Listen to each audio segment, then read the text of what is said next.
Hello, my small but concentrated audience. I'm back again and I've got a haircut. I don't have a lot to be excited about.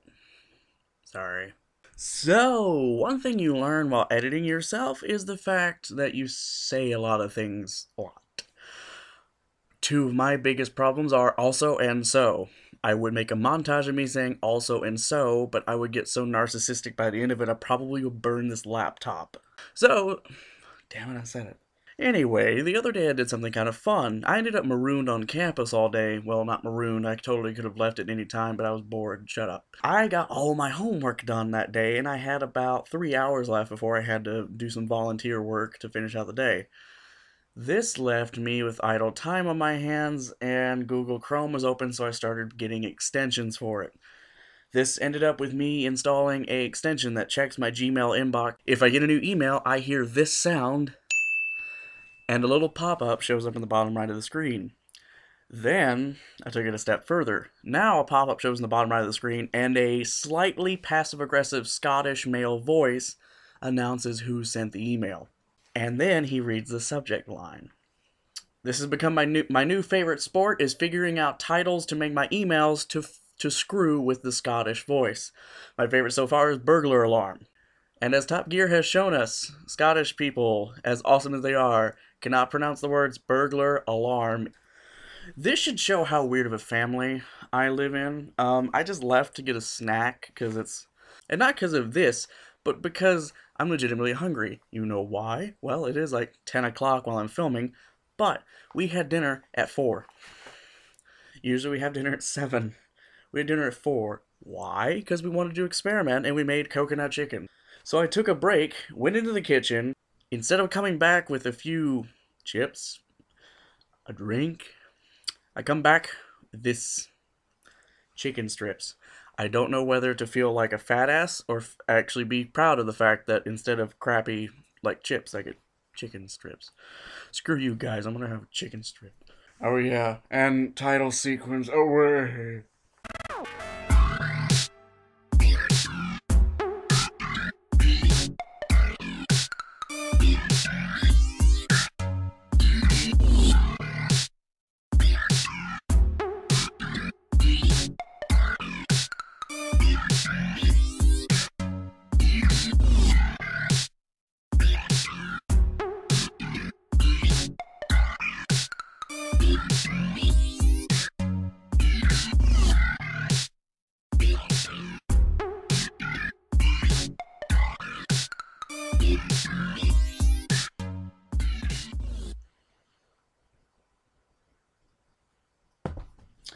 So I've been reading The Fault in Our Stars. As those of you who know me, which is all of my viewers right now, know, I like John Green. He is like the Bill Nye of English, and that is pretty much an instant win in my book. A frequent vlogger and writer, I don't hero worship the guy, but I'm nearly there. I am endeared to both his sense of humor and writing style when it comes to his books, and his editing abilities, and constant source of humor from his vlogs. I have no in-jokes, I have no running gags, and I have nothing to cut away to except this one decrepit clip I keep around for no reason. Nerdfighters. And it references John Green. Trench coat vision. There are many problems with filming vlogs while you're in college, but one of them is information gets stale fast. After filming this, I got so engrossed that I finished reading The Fault in Our Stars that night. So essentially I'm cutting a large section of me talking, but suffice it to say, I want to discuss the book in whole, and I want to make a decent review, but to make a decent review, I need to do one video just on The Fault in Our Stars. I don't want to patch it into an episode because I feel like that would make it way too long, and as much as I love you guys, and I hope you enjoy watching my videos, I don't want to take 30 minutes of your time in one shot. Maybe someday, but right now, I don't have the chutzpah for that. So for those of you who've never heard of The Fault in Our Stars and don't know what I'm talking about, The Fault in Our Stars is a young adult novel written by John Green, and it stars Hazel Grace, who is a... I forgot the specific of what, but let's just say she has a form of lung cancer that pretty much makes it so she's not an invalid, but she's kind of a frail person. and she's 16.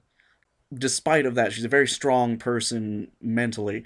So she, and in the process of going to support groups and living the life of a cancer kid, she meets a cancer survivor who she immediately falls in with and becomes head over heels, and they become head over heels in love with each other. Hence the title "The Fault in Our Stars," which is a reference to Shakespeare's line about the fault is in our stars, and the fault very much is in Hazel's stars, because she has cancer and her boyfriend survived cancer. So from the beginning of the book, you can see the problem is that she's very afraid that she will die on him and leave him a broken person. That's nowhere near a spoiler, by the way. But that being said, I don't want to talk about the book until the video, and I will promise you, when I make that video, there will be a button at the beginning. So if you don't want to hear any spoilers about the book and you just want to hear my opinion, you'll be able to skip past all the spoilers. Because that's one thing I hate doing, is spoiling stuff for people, because I love to talk about movies and books, and I will just keep going if you don't stop me. Anyway, now that I'm done, here's me a week ago talking about the rest of the video. And on the subject of books I've been really wanting to read, I made a great buy the other day. Went to Barnes & Noble the other night, and it turns out one of my favorite but poorly titled books was on sale. A few videos ago, you heard me rant about how I love Jasper Fforde and how he made me ever so happy with the Thursday Next series. In between two of the books whose titles I'm not going to remember right now, he decided to do a one-off book called Shades of Grey, which is about a fantastical future where a lot of technological advancements happened in society, and then something happened to wipe everybody's memory of everything. So you've got this really weird, contorted society using ancient technology that kind of... All animals have barcodes. Let's just put it like that. All animals have barcodes, and everything in society is governed by color. If you are a monotone gray, you are a slave. If you are a red, you have the highest spectral ranking and you are royalty, pretty much.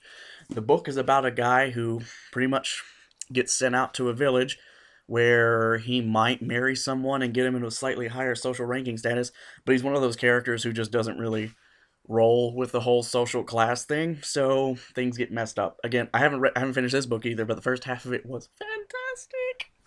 And in the end, this book is worth about $25. Got it for $5. So that's what I'm going through right now, and I expect to have a decent The Fault in Our Stars review coming up pretty soon. In the meantime, I've been making just nonsense videos. Case in point, my previous video was about a video a friend of mine made in which we happened to be in the same area he filmed it in, so we filmed the prop that he filmed for a joke. At that point, I think the joke's gone too far, but I was bored. Sorry. And since it's a legitimate episode of productivity, I have homework for you. If you want to see the previous homework assignment from productivity episode 3, 2, I've lost count already, check out this, and it will link you to the first bit of homework as well. Today's assignment is very simple. I want you to name one thing you've learned during your studies that have changed your life. If you're in college, if you're in high school, if you're in middle school, if you were in college 15 years ago, sit down, think about one thing that changed your life, even if it was subtle or if it was just grandeur change. I mean, even for me, I find that a hard choice to make, because I could say something big, like my English teacher for 101 and 102 was a novelist and a walking pop culture reference, so he showed me that there are actually teachers in the real world who are like excited and just want to tell you stuff just every day, just check this cool stuff out. That showed me I could be a teacher and be excited about stuff, and it wouldn't be like the weird guy on campus doing it. Or it could be something subtle, like working for a literary magazine and getting to see how many people in my area, despite everyone joking about how redneck and cultureless it is, I get to see all these heartfelt works of art get sent in, both paintings and poetry and stories. I get to see that these people have emotion and creativity that are just waiting to cry out. That influenced me. These are obviously things that you haven't experienced, but you've probably experienced something better than that in your mind because it happened to you. And that's what these homework assignments are about. They're about getting you excited. Think about cool things in life. Go learn something. Write about it. Make a song. Draw something on a post it note. I don't care. Just get excited about it and talk. Have a conversation. Get going. That's today's episode. Music provided by my friends on SoundCloud. You can find their links in the description. Have a wonderful day, and I'll see you next week. Sadly, we reached that point of the viewer-host relationship where I panhandle you for things. If you want to see my old episodes, that link will pop up in a minute. If you want to see new episodes, give me a like, give me a subscribe. It really helps when I see there are people watching these that aren't friends who I linked this to anyway. That being said, for those of you who do watch, friends or not, thanks for watching, have a great week, and get ready to see some cool things.